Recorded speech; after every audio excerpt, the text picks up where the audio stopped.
Pour le Théâtre Jeunesse Les Gros Becs, c'est une première d'avoir une recherche, de mener une médiation culturelle avec des tout-petits. Donc, d'avoir la chance de collaborer avec Stéphanie, qui a beaucoup d'expérience sur le terrain.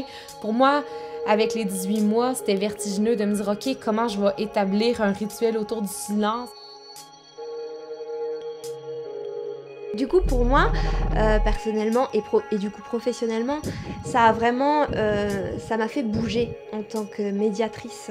Ça m'a fait bouger dans la manière dont j'envisage la sensibilisation au niveau du spectacle. Ça m'a fait bouger dans la manière dont je vais en parler aux professionnels. Il fallait comme ça que ça puisse que notre première expérimentation, elle vienne rencontrer ce que c'était la réalité des professionnels, sinon il n'y avait pas d'intérêt à ça. On avait à cœur d'explorer c'est quoi les bonnes conditions d'écoute pour un enfant quand il vient voir le spectacle. L'oreiller, c'est un objet familier, je trouvais que ça faisait bien le pont entre le spectacle, certaines appréhensions que peut-être des enfants pourraient avoir par rapport à ce personnage oreiller. Et c'est un objet familier aussi que les enfants ont dans leur quotidien. Donc ça a été mon choix de départ. Comment on crée un rituel avec des enfants de 2 ans et des enfants de 18 mois ?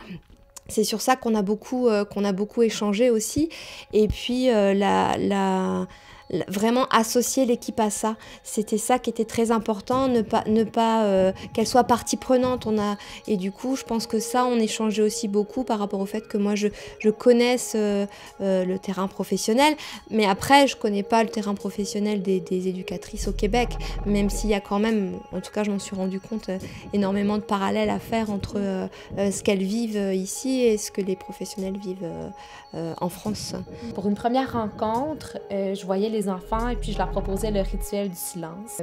Pourquoi le rituel du silence? Je me suis vite rendu compte qu'il y a une grande recherche qui a été faite autour de la musique. Pour eux, la musique n'existe pas sans silence. Ils ont aussi beaucoup travaillé dans ce spectacle-là autour du vide. C'est pour ça qu'on commençait par un grand espace blanc.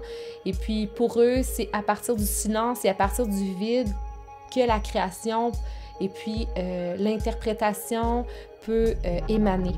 Et puis là, on donnait libre recours aux enfants de créer, en fait, de remplir ce papier blanc comme ils souhaitaient l'entendre. Ça a réaffirmé en quoi une médiation pouvait libérer aussi comme ça la créativité du tout petit